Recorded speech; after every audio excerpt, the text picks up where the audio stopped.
தமிழ்நாட்டில் கூட்டுறவு வங்கிகள் மூலம் விவசாயிகள் பெற்ற பயிர்க்கடன்களை 50,000 ரூபாய் வரை தள்ளுபடி செய்து தமிழ்நாடு முதலமைச்சர் விஜய் உத்தரவிட்டுள்ளார்.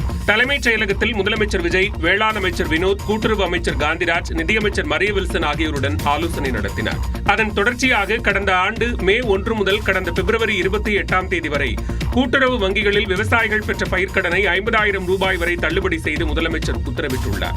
அதன்படி 50,000 ரூபாய் கடன் பெற்ற குறு விவசாயிகளின் கடன் தொகை முற்றிலும் தள்ளுபடி செய்யப்படும் என்று அறிவிக்கப்பட்டுள்ளது. சிறு விவசாயிகளுக்கு 25,000 ரூபாய் கடன் ரத்து செய்யப்படும் என அறிவிக்கப்பட்டுள்ளது. இதுவே 60,000 ரூபாய் வரை கடன் பெற்ற குறு விவசாயிகளுக்கு 40,000 ரூபாயும், சிறு விவசாயிகளுக்கு 20,000 ரூபாயும் தள்ளுபடி செய்யப்பட உள்ளது. இதேபோன்று படிப்படியாக தள்ளுபடி தொகை குறைக்கப்பட்டு 1 லட்சத்திற்கு மேல் கடன் பெற்ற அனைத்து தரப்பு விவசாயிகளுக்கு 5,000 ரூபாய் கடன் தள்ளுபடி செய்யப்படும் என அறிவிக்கப்பட்டுள்ளது. இதனால் 14,22,555 விவசாயிகள் நேரடியாக பலனடைவார்கள் என்றும் அரசுக்கு 2,044 கோடி ரூபாய் செலவு ஏற்படும் என்றும் தெரிவிக்கப்பட்டுள்ளது. குறிப்பா அந்த ஒரு வாரம் கோடைகாலம் இருக்குமா, வெப்ப அலை இருக்குமா, அல்லது மான்சூன் ஸ்டார்ட் ஆயிடுமா என்ற ஐஎம்டியில இருந்து அறிவியல் பூர்வமான சில ஆதாரங்களை, கோப்புகளை கேட்டிருக்கிறோம். அது வந்த பிறகு மாண்புமிகு முதலமைச்சர் அண்ணன் சி ஜோசப் விஜய் அவர்கள் கிட்ட இதை சமர்ப்பித்து என்ன முடிவெடுக்கலாம் என்பதை ஆலோசனை செய்து அறிவிக்கப்படும் என்பதை தெரிவித்துக் கொள்கிறோம். வெயில் காரணமாக பள்ளிகள் திறப்பு தள்ளி போகுமா என்ற கேள்விக்கு அமைச்சர் ராஜ்மோகன் தந்த பதிலே இது. ஆசிரியர் தேர்வு வாரியம் மூலம் தேர்வு செய்யப்பட்ட தையல் ஆசிரியர்களுக்கு பணி நியமன ஆணைகளை தலைமைச் செயலகத்தில் நடந்த நிகழ்ச்சியில் அமைச்சர் ராஜ்மோகன் வழங்கினார். பின்னர் செய்தியாளர்களிடம் பேசிய அவர், தமிழ்நாட்டில் இருமொழி கொள்கைதான் இருக்கும் என்று திட்டவட்டமாக கூறினார். பள்ளிகளில் காலை உணவு திட்டம் தொடரும் என்றும் அமைச்சர் உறுதிபட கூறினார். காலை உணவு, மதிய உணவு எல்லா திட்டமும் தொடரும். எங்க குழந்தைகளை பாதிக்கக்கூடிய எதுவுமே நாங்க செய்ய மாட்டோம். சொல்லப்போனா இன்னும் அதை மேம்படுத்தி சரியான பயனாளர்களுக்கு போனோம். 10 பேருக்கு அது போகுதுன்னு சொல்லி போலியா கணக்கு கட்டிட்டு உண்மையிலே 10 பேரா 5 பேரா அது எங்க போச்சு, இடைத்தரகர்கள் இருந்தாங்களா, லீக்கேஜ் எல்லாம் கண்டுபிடிச்சு சரி செய்யப்பட்டு will make sure பள்ளிகளில் போக்சோ வழக்குகள் குறித்து அதிக அளவில் விழிப்புணர்வு ஏற்படுத்தப்படும் என்றும் அமைச்சர் ராஜ்மோகன் கூறினார்.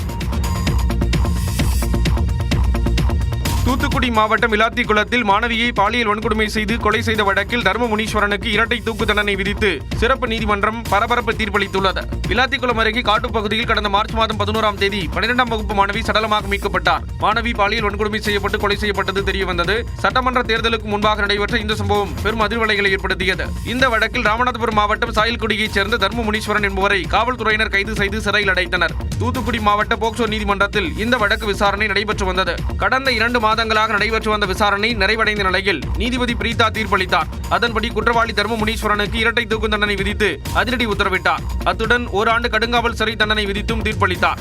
இது வரலாற்று சிறப்புமிக்க தீர்ப்பு என்று அரசு தரப்பு வழக்கறிஞர் எல்லம்மாள் தெரிவித்தார். இந்த தீர்ப்பு பெண்கள் மற்றும் குழந்தைகளுக்கு எதிராக பாலியல் வன்கொடுமை செய்ய நினைக்கும் நபர்களுக்கு ஒரு பாடமாக அமையும். இது ஒரு வரலாற்று சிறப்புமிக்க தீர்ப்பாக இருக்கும் என்று நம்புகிறேன். பாலியல் வன்கொடுமை செய்ய நினைப்பவர்களுக்கு ஒரு பாடமாக இருக்கும் என்றும் அரசு தரப்பு வழக்கறிஞர் கூறினார்.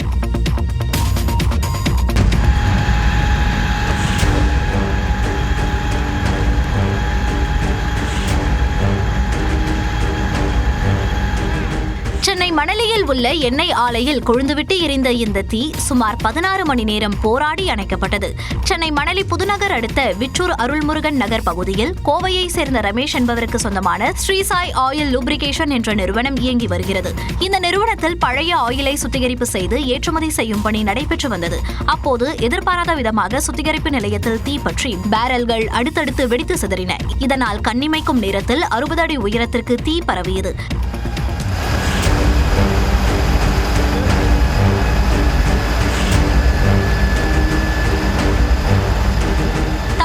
சென்ற 50க்கும் மேற்பட்ட தீயணைப்பு வீரர்கள் விடிய போராடி சுமார் 16 மணி நேரத்திற்கு பிறகு தீயை கட்டுக்குள் கொண்டு வந்தனர்.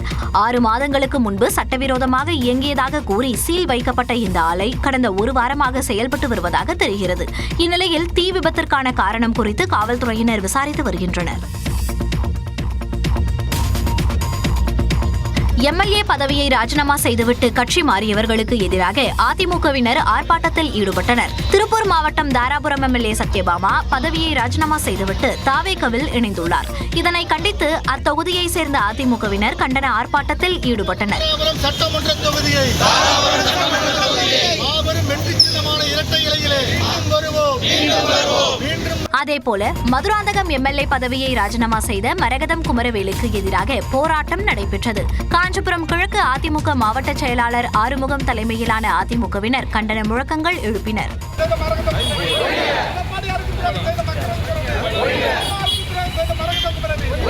பெருந்துறை எம்எல்ஏ பதவியை ராஜினாமா செய்த ஜெயக்குமாரை கண்டித்து அதிமுகவினர் ஆர்ப்பாட்டம் நடத்தினர். சி.வி. சண்முகம் அணியிலிருந்த ஜெயக்குமார் தனது எம்எல்ஏ பதவியை ராஜினாமா செய்துவிட்டு தாவேக்காவில் இணைந்தார்.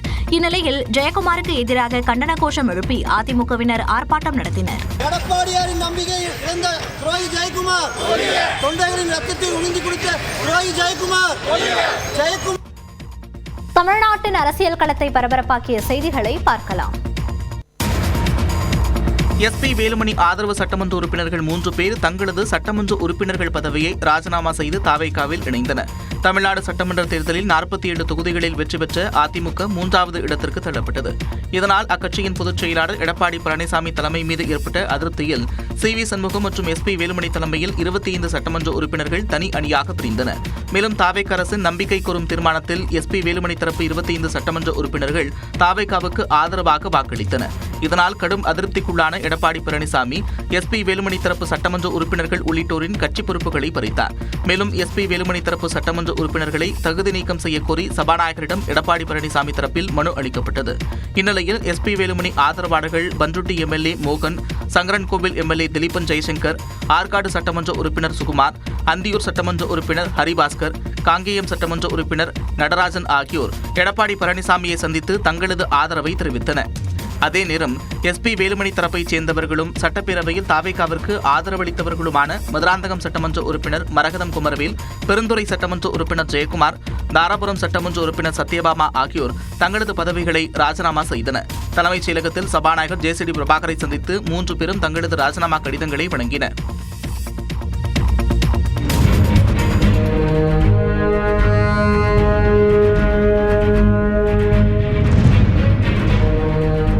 பதவியை ராஜினாமா செய்த அதிமுக சட்டமன்ற உறுப்பினர்கள் 3 பேரும் உடனடியாக அமைச்சர் ஆது அர்ஜுனாவை சந்தித்த காட்சிகளே இவை. தலைமை செயலகத்தில் சட்டமன்ற உறுப்பினர் பதவியை ராஜினாமா செய்த மரகதம் குமரவேல், ஜெயக்குமார், சத்யபாமா ஆகிய 3 பேரும் அங்கிருந்து அமைச்சர் ஆது அர்ஜுனா அறைக்கு சென்று அவரை சந்தித்து பேசினர். பின்னர் 3 பேரும் முதலமைச்சர் விஜயை சந்தித்தனர். இதனைத் தொடர்ந்து பனையூரில் உள்ள தாவேக்கா தலைமை அலுவலகத்திற்கு சென்ற மரகதம் குமரவேல், ஜெயக்குமார், சத்யபாமா ஆகிய 3 பேரும் தாவேக்கா பொதுச் செயலாளர் ஆனந்த் தலைமையில் அக்கட்சியில் இணைந்தனர். அவர்களுக்கு தாவேக்கா உறுப்பினர் அட்டை வழங்கப்பட்டது.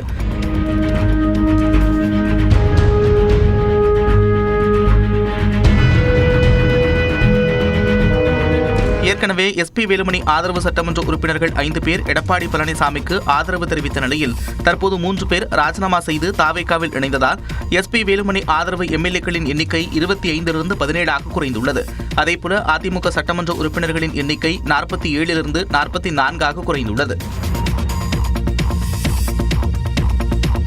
தொகுதி மக்களின் உணர்வுகளை பிரதிபலிக்கும் வகையிலேயே முடிவெடுத்திருப்பதாக தாவேக்காவில் இணைந்த அதிமுக முன்னாள் சட்டமன்ற உறுப்பினர்கள் தெரிவித்துள்ளனர். தாவேக்காவில் இணைந்தது குறித்து அதிமுக முன்னாள் சட்டமன்ற உறுப்பினர்கள் மரகதம் குமரவேல், சத்யபாமா, ஜெயக்குமார் ஆகியோர் கூட்டாக செய்தியாளர்களை சந்தித்தனர். அப்போது பேசிய மரகதம் குமரவேல், திமுகவுடன் இணைந்து அதிமுக ஆட்சி அமைப்பதை விரும்பாததால் தாவேக்கா அரசுக்கு ஆதரவு என்ற நிலைப்பாட்டை எடுத்ததாக கூறினார்.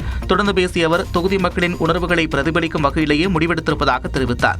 கடந்த 5 வருட காலமாக எந்த ஒரு மக்கள் எங்கள் மீது நம்பிக்கை வைத்து வாக்களித்து வெற்றி பெற வைத்தாங்க.